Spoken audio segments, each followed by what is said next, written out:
friends, I'm going to read Cat Kong.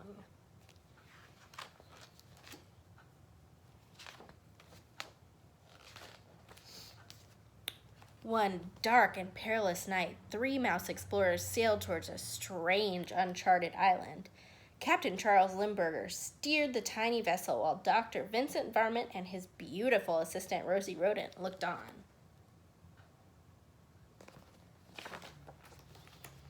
When they reached the island, the 3 explorers were astonished. A group of natives was performing an ancient ceremony, offering up a sacrificial can of tuna fish and repeating a mysterious chant. Here, kitty, kitty, here, kitty, kitty, here, kitty, kitty, kitty. Suddenly, the island began to tremble.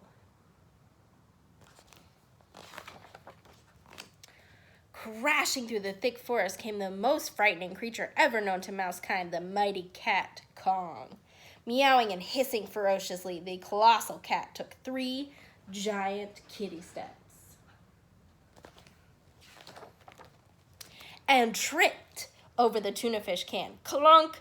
Cat Kong bumped his head on the ground and was knocked out cold.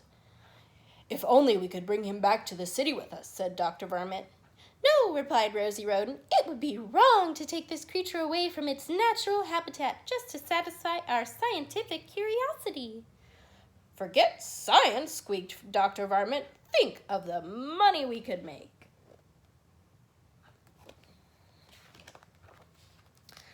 So the 3 explorers wrapped Cat Kong in a giant burlap bag and tied him tightly to the ship. As they sailed back to the great city of Mouseopolis, they took special care not to let the cat out of the bag. Several days later, in downtown Mouseopolis, Dr. Varmint unveiled his discovery to a sold-out crowd. "Ladies and gentlemice," he squeaked, "I give you Cat Kong, the 9-lived wonder of the world." The audience cheered. Cat Kong, however, was not amused. The towering tomcat hissed and meowed wildly. "Do not be afraid," Dr. Varmint told the crowd. "There is no way this creature can escape."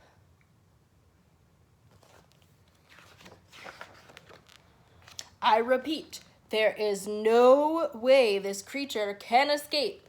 "Well, actually, I could be wrong about that."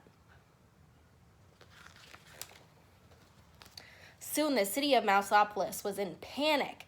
The ferocious feline tore through the streets, knocking down buildings, ripping out power lines, and generally causing quite a ruckus. Captain Charles Limburger rushed off to organize a counterattack team, while the beautiful Rosie Rodent watched from the destruction from her apartment window. "Help!" cried the engineer. "The cat's got my train." "Help!" squeaked the butcher. "The cat's got my tongue." "Help!" shrieked Rosie. "The cat's got me."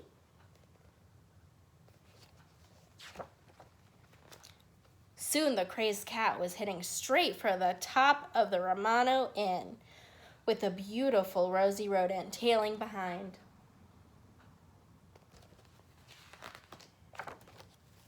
A fleet of airplanes quickly flew into action, but their weapons were useless against the meowing menace. It seemed as if nothing would stop the terrifying Cat Kong. Then suddenly a squeaking ray of hope rocketed through the thick clouds of gloom and despair. Captain Charles Limburger to the rescue. Captain Limburger had a plan. He swooped close to Cat Kong and held out a red package tied with gold ribbons.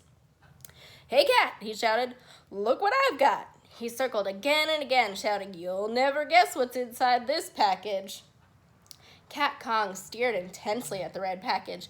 With each passing second, the colossal kitty's interest grew and grew. Finally, Cat Kong could stand it no longer. He had to find out what was inside that package. With one swift paw, the puzzled pussycat reached out for the red package and lost his balance.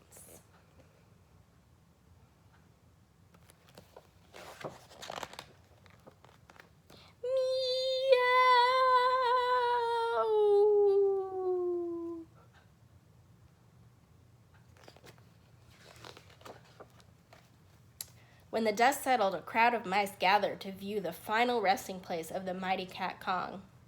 "He's fallen," said one mouse. "And he can't get up," said another. "Well," said the chief of police, "it looks as if Beauty has killed the beast." "No," said Dr. Varmint, as he looked sadly into the glowing red horizon. "It was curiosity. Curiosity killed the cat." The end.